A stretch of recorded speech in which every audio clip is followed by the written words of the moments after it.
Hello बच्चों। तो हम आज पढ़ने वाले हैं Coulomb's law in vector form.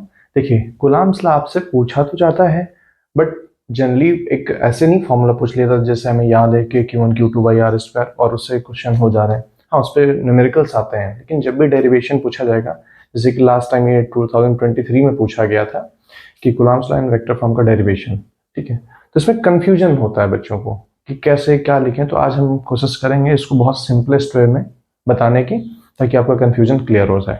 तो सबसे पहले शुरू करते हैं। जैसे कि मान लीजिए आपके पास घर है, मान लीजिए कहीं पे आपका घर है। कितने घर हैं? दो हैं, तीन है, चार है। बट कहाँ पे पड़ता है तो आपको अब लोकेशन बताना पड़ेगा। नहीं, चिन्हट में है, लखनऊ में है, बेंगलोर में है, मतलब डायरेक्शन के साथ बताना पड़ा है। तो Coulomb's law in vector form बस यही है कि जो कूलम्ब्स लॉ बात करता है कि दो चार्ज हैं उनके बीच में लगने वाला फोर्स कितना होगा, वो मैग्नीट्यूड दे देता है। वेक्टर फॉर्म ये बताता है कि चार्ज कहाँ पे सिचुएटेड है और उसकी वजह से जो दूसरे चार्ज पे लगने वाला फोर्स की डायरेक्शन क्या है, रिजल्टेंट क्या है, ये सारी बातें करते हैं।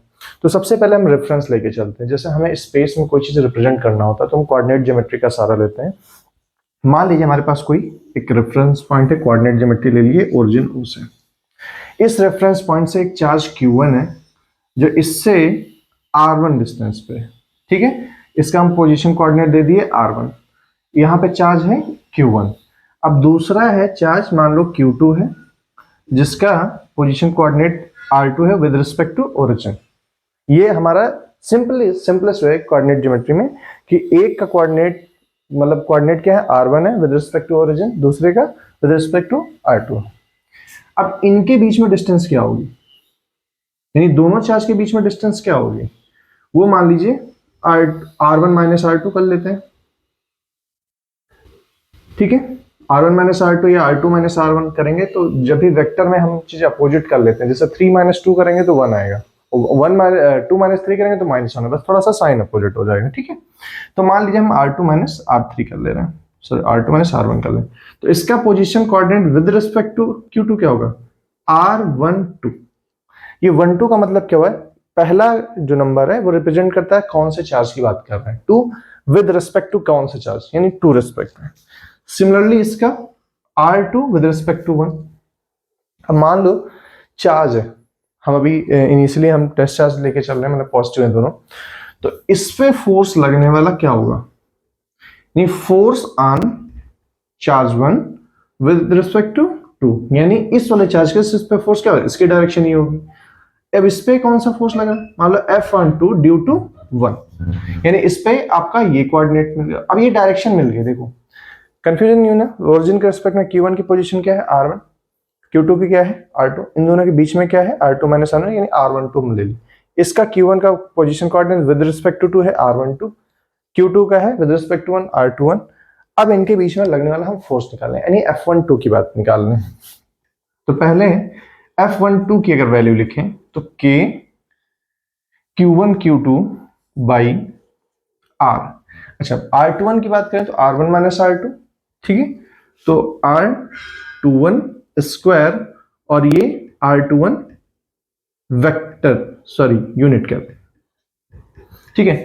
ये यूनिट वेक्टर है। यूनिट वेक्टर बेसिकली इनको डायरेक्शन वेक्टर भी कहा जाता है, यानी यूनिट वेक्टर अगर कोई है, मान लीजिए ए यूनिट वेक्टर है, तो इसका मतलब vector A upon magnitude of that.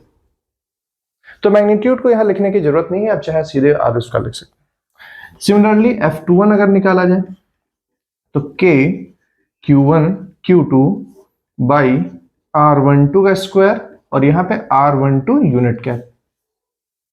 जैसा कि हमने आपको बताया कि जो R12 है वो जनरली है क्या, वो R2 माइनस R1 है, और R21 क्या है, R1 माइनस R2 है।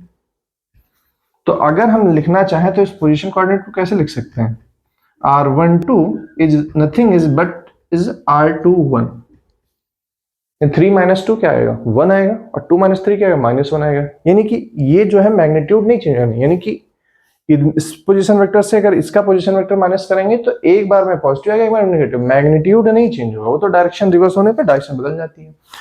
तो ये मान लो इक्वेशन 1 है और ये इक्वेशन 2 है। अब इक्वेशन में हम इसको R21 के टर्म में लिखना चाह रहे हैं, तो कैसे लिख सकते हैं, फ्रॉम टू तो हम F21 को लिखना चाह रहे हैं नेगेटिव साइन के साथ में, यानी K Q1 Q2 by R21 square, और यहाँ पे माइनस में R21 यूनिट कैप। कोई कंफ्यूजन नहीं? या फिर इसको लिख सकते हैं minus K Q1 Q2 by R21 का स्क्वायर और ये R21 यूनिट कैप। अब देखो ये पहला ही वाला तो लिखा है F12, तो इसके जगह पे हम F12 लिख दें तो हमें क्या मिलेगा, F21 is equals to minus F12, और यही हमें प्रूव करना रहता है। ये न्यूटन्स थर्ड लॉ भी होता है, every reaction has equal and opposite in reaction, ठीक है। तो ये इसका निकल के फाइनल आ जाता है।